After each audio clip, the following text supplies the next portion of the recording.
Hello friend, welcome back to my channel. Today I would like to talk to you about unlikely multimillionaire. What do I mean by that? This is exactly what I mean. When you hear someone who works as a janitor or a gas station attendant, would you have ever imagined they can ever accumulate a multi-generational wealth? Not likely, right?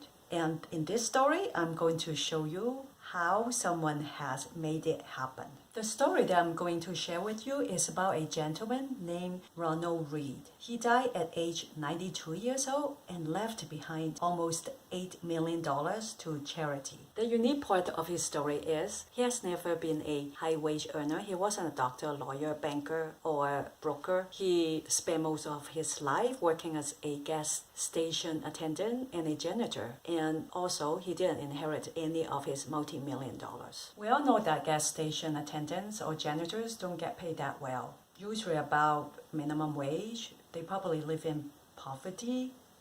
They may even need welfare assistance to help them keep a certain lifestyle. That is the reason why this story inspired me so much. In order for you to understand how Ronald Reed accumulated multi-million dollars from his humble earning, I need to give you a background story of his personal life. Ronald Reed had a humble beginning. He was born in 1921 in Vermont in a farming household. It was there that he developed his character of hardworking, tenacity, and interest in learning. For example, he would walk 4 miles daily when he was attending his high school, and he was also the first one to graduate from high school in his family. He was also a World War II veteran. After the war, he went back to Vermont and started his job as a gas station attendant and mechanic for 25 years. It was at the gas station that he met his wife. At the time, his wife had 2 teenage children, which he later would send them to college.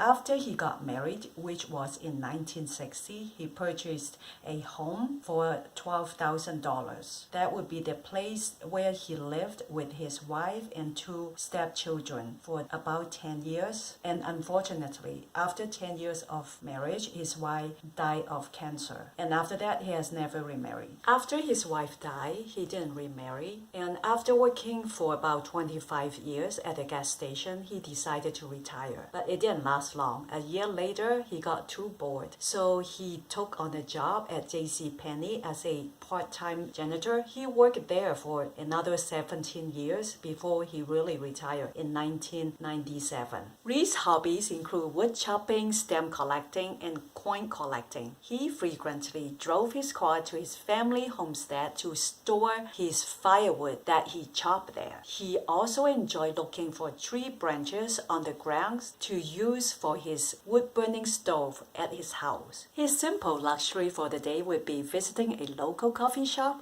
ordering a cup of coffee and an English muffin with a generous amount of peanut butter spread on top of the muffin. He also frequently visited his local library, which he was known for checking out a pile of books each time he visited. He got a lot of attention when he died in 2014, mainly is because he donated $1.2 million to his local library that he frequented. He has also donated $4.8 million to the memorial hospital that he occasionally visited. He has also left $2 million for his stepchildren, caregivers, and friends. As you can tell, he was such a generous person with a generous heart for everyone.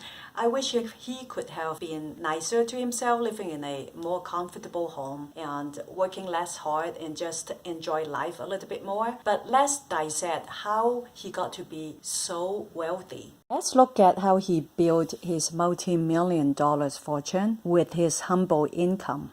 From my research, it shows that he mainly owned dividend-producing stock. If you don't know what are dividends are profit sharing that companies would distribute either each quarter or each year to their stockholder. And all of his stocks were diversified in healthcare, telecommunications, public transportation, and consumer goods that pay generous dividends, which he will invest into purchasing additional stocks. That's the key. Instead of withdrawing his dividends, he actually used his dividends to build more wealth for him. By the limited salary from his employment, he was able to amass a substantial fortune through purchasing equities. Besides being a good stock picker, he also displayed remarkable frugality and patience, which gave him many years of compounded growth. These are some of the stocks that he owns in his portfolio, like PG&E, Procter & Gamble, JP Morgan, General Electric, JM Smucker, CVS Health, Johnson & Johnson, AT&T. What I learned from his story is if he could do it, we all can do it. Because he had very limited income, he still could amass a multi-million fortune. So if you have the will, you can do the same thing. I hope this story inspires you. No matter what circumstances you are in right now, you can change it immediately. Take actions and draw up a plan. Before you know, you will be the next multi-millionaire. Until then, we will see you next time. Bye!